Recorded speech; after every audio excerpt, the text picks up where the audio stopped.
U.S. President Donald Trump continues upping his pressure on Ukraine, following last week's unprecedented public spat with Ukrainian President Volodymyr Zelenskyy. He now pauses military aid to the beleaguered country. For more on what the break could mean, we now turn to our correspondent Jung-sil, joining us here in the studio. Jung-sil, first walk us through the latest on President Trump's decision to halt the aid. How did this decision come about? Jung-min, President Trump's decision to pause military assistance to Ukraine is raising significant concerns, not just in Ukraine, but also in Europe. The suspension reportedly affects over $1 billion in arms and ammunition, which Kyiv heavily relies on to defend itself against Russia's ongoing attacks. This pause in U.S. military support comes at a critical time. Ukrainian forces are still locked in a battle with Russian troops, and without those supplies, their ability to continue resisting could be severely compromised. Now, this move from Trump follows a particularly tense meeting at the White House on Friday between the U.S. and the Ukrainian leaders. Let's take a look at how it unfolded. You're gambling with the lives of millions of people. You're gambling with World War III. You're gambling with World War III.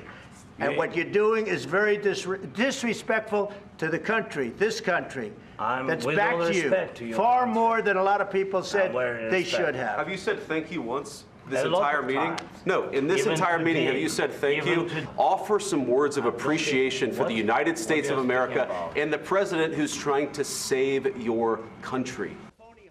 Now, this exchange clearly set the stage for Trump's subsequent announcement. Zelenskyy, after his visit to Washington, headed to London, where he made his comment that reportedly upset officials in the U.S. An agreement to end the war is still very, very far away, and no one has started all these steps yet.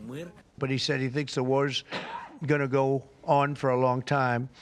And he better not be right about that. Now, maybe somebody doesn't want to make a deal. And if somebody doesn't want to make a deal, I think that person won't be around very long. Trump has been vocal about wanting to see an end to the war quickly and suggested that Zelenskyy's resistance to peace talks could jeopardize his position. Experts warn that without U.S. support, Ukraine could lose access to advanced weaponry, which would significantly impact its defense capabilities. How has Europe reacted to this? Jung-min, several leaders in Europe, especially from France and Britain, have expressed support since Friday's fallout. Take a listen. A staggering scene unfolded before the lenses of the entire world, marked by brutality, a desire to humiliate, with the goal of making Ukrainian President Volodymyr Zelenskyy fold through threats, so that he gives in to the demands of his aggressors. As you heard from the cheers on the street outside, you have full backing across the United Kingdom, and we stand with you, with Ukraine, for as long as it may take. While European leaders continue to show strong support for Ukraine, experts are concerned that this rift between the U.S. and Ukraine could signal a significant break between the U.S. and its European allies. Former U.S. intelligence officer Angela Stent warned that such a divide could mark the beginning of a U.S. exit from Europe. Clearly, we've had a major US-European break on all of this, something that I think the Russians in their wildest hopes wouldn't have dreamt of before. Meanwhile, Russia is closely monitoring this divide, with the state media covering this development. Experts, including several experts, are warning that Russia could exploit this diplomatic fallout to make further territorial gains in Ukraine, especially as peace talks remained stalled.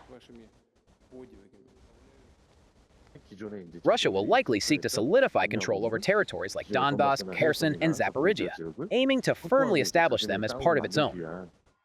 Experts argue that if the war ends this way, Russia could potentially gain additional territory without losing any of its own. Of course, we'll be following this story. Thank you, Jung-sil, for the report. Thank you.